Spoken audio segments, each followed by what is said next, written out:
Yang di rumah juga berdiri semuanya. Mari sejenak kita berdiam diri di hadapan Tuhan. Sebab Tuhan ada di tengah-tengah kita semua dimanapun kita berada. Di mana 2-3 orang berkumpul di dalam nama Yesus dan Dia ada di tengah-tengah mereka. Mari kita memberi hati pikiran seluruh hidup kita kepada Tuhan. Biarlah firman-Nya mengalir ke tanah yang subur.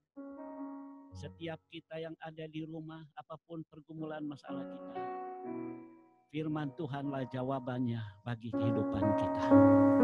Melalui hamba-Nya yang dipersiapkan hari ini, kiranya Tuhan urapi, sehingga kami semua diberkati untuk memberkati. Terima kasih Tuhan Yesus. Kami berdiri di hadapan hadirat-Mu dan merendahkan hati kami ya Tuhan. Kiranya Tuhan yang Maha Agung, Tuhan yang Maha Mulia, Tuhan yang Maha Kuasa, Tuhan yang Maha Ajaib, Tuhan yang kami sembah dan kenal dalam Yesus Kristus, dahulu, sekarang, hingga selama-lamanya tidak pernah berubah. Kasih setia-Mu tetap kekal dan sampai selama-lamanya. Karena kasih-Mu lah kami ada di tempat ini. Dan karena kasih-Mu lah kami juga ada hari ini dan di tempat kami masing-masing. Karena kasih-Mu juga kami boleh ada sebagaimana dan kepada kami. Kasih setia Tuhan tidak pernah berkesudahan di dalam kehidupan kami. Karena itu Tuhan, berkenanlah kiranya Tuhan membuka hati dan pikiran kami, supaya kami dengar-dengaran kepadamu ya Tuhan. Supaya kami sungguh-sungguh memberi hati pikiran kami kepada Tuhan. Karena firman-Mu berkata, persembahkanlah tubuhmu sebagai persembahan yang hidup, kudus, dan berkenan kepada Allah. Itulah ibadah sejati. Karena itu Tuhan, hamba berdoa buat kami semua, seluruh jemaat Tuhan dimanapun berada dalam ibadah Zoom ini. Tuhan melengkapi kami dengan senjata kebenaran, senjata firman, senjata kuasa Roh-Mu yang kudus yang akan meneguhkan kami. Sehingga dari awal, pertengahan, hingga akhirnya seluruh ibadah kami dan pemberitaan firman Tuhan ini hanya Roh Kuduslah yang berbicara kepada kami. Terima kasih Tuhan, kami siap mendengar firman-Mu dan kami membacanya dan merenungkannya dalam nama Tuhan Yesus. Amin. Kita tetap berdiri Bapak Ibu sekalian.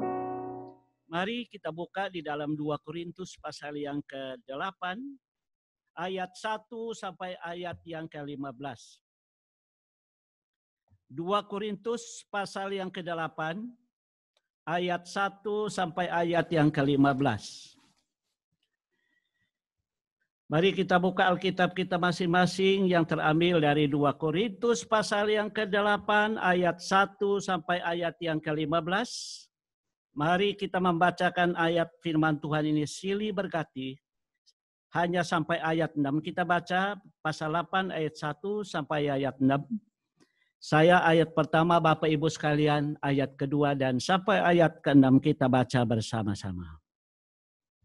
Saudara-saudara, kami hendak memberitahukan kepada kamu tentang kasih karunia yang dianugerahkan kepada jemaat-jemaat di Makedonia. Jemaat, silakan. Selagi dicobai dengan berat dalam berbagai penderitaan, sukacita mereka meluap, dan meskipun mereka sangat miskin. Aku bersaksi bahwa mereka telah memberikan menurut kemampuan mereka, bahkan melampau kemampuan mereka. Semua baca.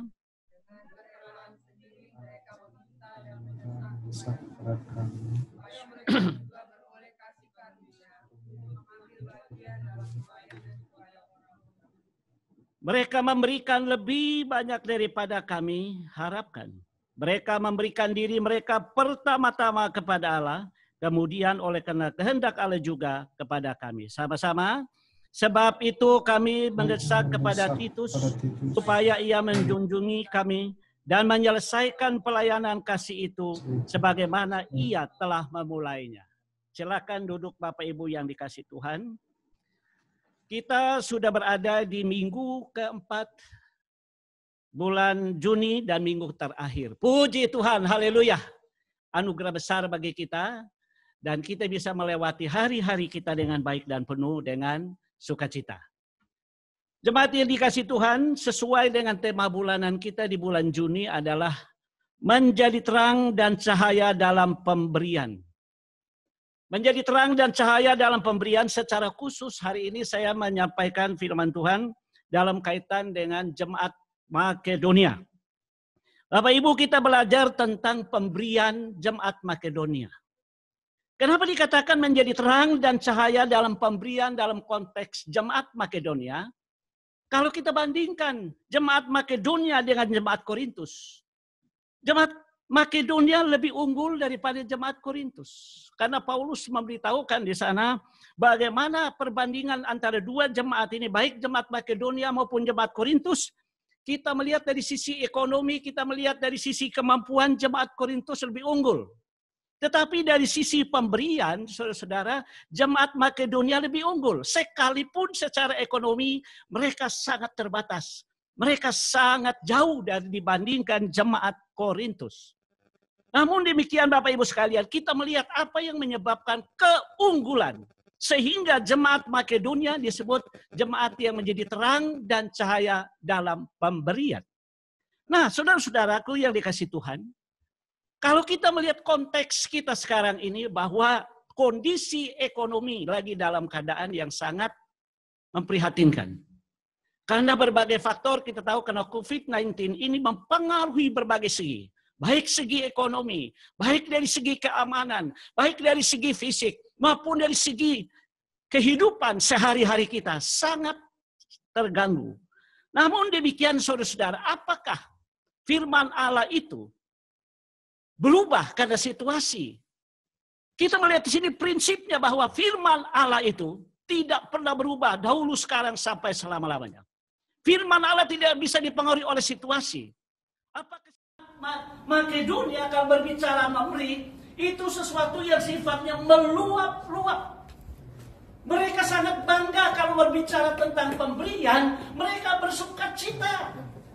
Sehingga dikatakan di sana situasi mereka apa?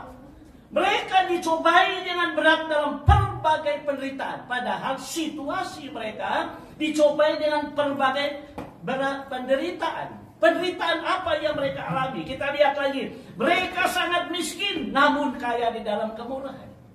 Inilah hal yang sangat serius Bapak Ibu sekalian. Prinsip memberi yang dilakukan oleh jemaat Makedonia adalah memberi dengan sukacita. Padahal secara ekonomi dikatakan di sini mereka dalam keadaan yang sangat miskin, bukan hanya miskin. Saya mempelajari ada orang yang menafsirkan sangat miskin ini sangat ekstrim. Dikatakan miskin di sini artinya mereka betul-betul tidak punya apa-apa. Tidak ada yang bisa diberi. Betul-betul miskin, tidak ada yang bisa dibagikan ke orang lain. Justru orang lain yang harus membantu mereka. Justru orang lain yang harus menolong mereka. Justru orang lain yang harus memberikan dukungan. Tetapi di sini dalam situasi yang sangat berat, sangat terbatas, dikatakan mereka sangat miskin. Bahkan betul-betul dalam kekurangan. Mereka dengan sukacita. Ini saudara-saudara. Mereka dengan sukacita, bukan hanya sebatas sukacita, meluap-luap bersukacita. Kenapa? Karena memberi. Prinsipnya yang sangat penting di sini Bapak Ibu sekalian, ketika kita melakukan suatu pemberian, baik kepada orang yang membutuhkan, baik kepada orang yang sangat terbatas, kita memberi dengan sukacita. Kepada siapapun kita memberi. Memberi kepada gereja, memberi kepada lingkungan RT RW kita. Apa yang kita lakukan kepada sesama kita dengan sukacita. Bukan dengan terpaksa. Bukan dengan bersungut-sungut. Bukan dengan cara yang tidak baik. Kita memberi dengan sukacita. Di dalam Tawarik 29 ayat 9 dikatakan, memberi dengan sukacita itu ada 3 hal. Di dalam Tawarik 1 Tawarik 29 ayat 9 katakan, ketika berbicara pemberian kepada Tuhan, ada 3 hal yang terjadi. Sukacita, tulus hati, dan kerelaan. Sukacita, tulus hati, kerelaan. Jadi semua ini menggabung jadi satu. Kalau itu menjadi satu, maka hati kita penuh dengan sukacita. Kenapa tulus? Kenapa rela? Kenapa? Kita memberi dengan penuh damai sejahtera. Ini prinsip yang pertama. Dalam situasi ekonomi jemaat Makedonia yang sangat terbatas, bahkan dikatakan dalam penderitaan yang berat, dicobai dengan berat dalam berbagai penderitaan.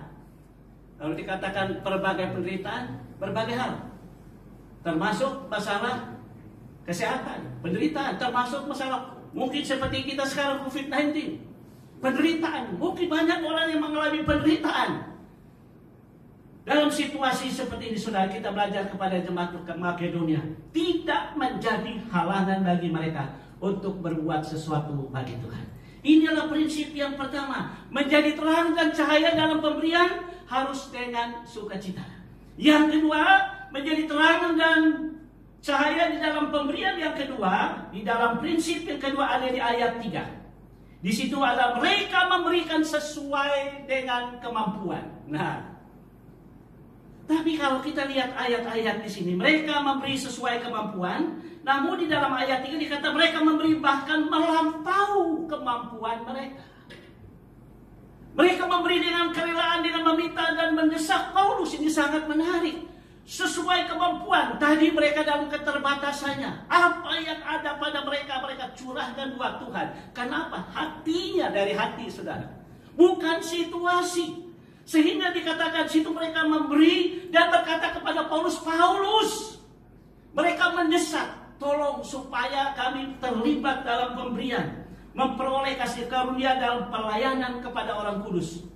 Orang kudus yang dimaksudkan di sini orang-orang percaya yang ada di Yerusalem dalam kesulitan. Yang saya tidak tahu apa kesulitan jemaat GKI Jakastia. Kalau ada yang mengalami kesulitan ekonomi, mengalami kesulitan kebutuhan dan sebagainya, ya, sesama jemaat kita mari saling mendukung. Jangan segan-segan memberitahukan apa pergumulannya, apa masalahnya. Baiklah kita saling mendukung. Seperti jemaat yang ada di Makedonia. Mereka menolong orang-orang percaya yang ada di Yerusalem. Saling mendukung, saling melayani. Jangan segan-segan mengungkapkan apa pergumulan kita. Sehingga kita saling melayani satu sama yang lain. Melalui apa yang ada pada kita. Dan di sini mereka memberikan lebih banyak dari apa yang diharapkan. Saudara-saudaraku yang dikasihi Tuhan, prinsip yang kedua adalah memberikan sesuai kemampuan. Kalau kemampuan kita mampu hanya 100.000 normalnya, ya jangan kasih 1 juta, kan di luar kemampuan. Yang 900 dari mana? Apa yang ada? Jangan kita berpikir bahwa kita tidak ada apa-apa. Karena prinsip memberi itu sesuai kemampuan. Tetapi di sini luar biasa karena hati penuh sukacita di luar dari kemampuan. Bahkan melebihi kemampuan. Sampai Paulus kagum. Mereka memberi dan kami sangat kagum. Pemberian mereka di luar dari apa yang kami pikirkan. Saudara-saudara, inilah cara yang luar biasa Tuhan kerjakan. Saya ingat dulu waktu kita malam dana untuk beli gedung gereja ini. Kita sudah target siapa-siapa undangan yang kita bagi. Saya ingat persis. Kami bawa undangan, ada orang yang saya sudah harapkan. Wah ini nih. Ini secara ekonomi bagus, ini secara kemampuan luar biasa ini. Dengan semangat saya dan istri bawa undangan. Ternyata undangannya ditolak, saudara. Ditolak. Dari sisi mata kita. Oh mampu ini undangan kecil. 1 juta kecil, 5 juta kecil. Karena kita lihat dari sisi mata, secara ekonomi pasti mampu. Ternyata tidak dikasih, saudara. Inilah, bukan kemampuan memberi itu, bukan karena orang yang mampu secara keuangan, tetapi hati yang mampu memberi. Ini yang sangat penting. Sampai hari ini saya tidak bisa lupa. Ada satu jemaat kita, yang dulu secara ekonomi dia yang paling luar biasa. Dia ingat, dia kasih tahu sampai hari ini saya tidak bisa lupa. Dia katakan orang yang mampu memberi, dia bilang adalah orang yang punya hati yang kaya dengan Kristus. Bukan kaya harta. Hebat ini. Kalau dia kaya di dalam Kristus, kaya di dalam kehidupan rohani, kaya di dalam kebaikan, walaupun secara ekonomi dia tidak kaya, dialah orang yang paling mampu memberi. Wah, saya ingat itu kata-kata itu dan saya tidak bisa lupa. Saudara-saudara, ini orang-orang Makedonia, mereka ini kaya dalam hal pemberian. Karena hatinya kaya, dia mengucap syukur dalam segala hal-hal rohani. Dia kaya di dalam hal-hal iman, dia kaya. Itulah yang mampu membuatnya memberi, bukan karena hartanya. Saudara-saudara yang dikasihi Tuhan, Ada satu gereja sudah hampir 20 tahun usianya di gereja kita Kemaidil. Lalu waktu itu saya tanya, apakah gereja ini sudah mempraktekkan pemberian? Maksud Bapak apa? Contoh, kita ada tanggung jawab organisasi. Kita memberikan persepuluhan kita ke organisasi gereja. Oh, kami belum kasih Pak. Gerejamu usianya sudah berapa? Hampir 20 tahun. Belum pernah memberi perpuluhan buat organisasi. Ada organisasi kita 5% ke daerah, 3% ke wilayah, 2% ke pusat. Dia bilang kami belum Pak.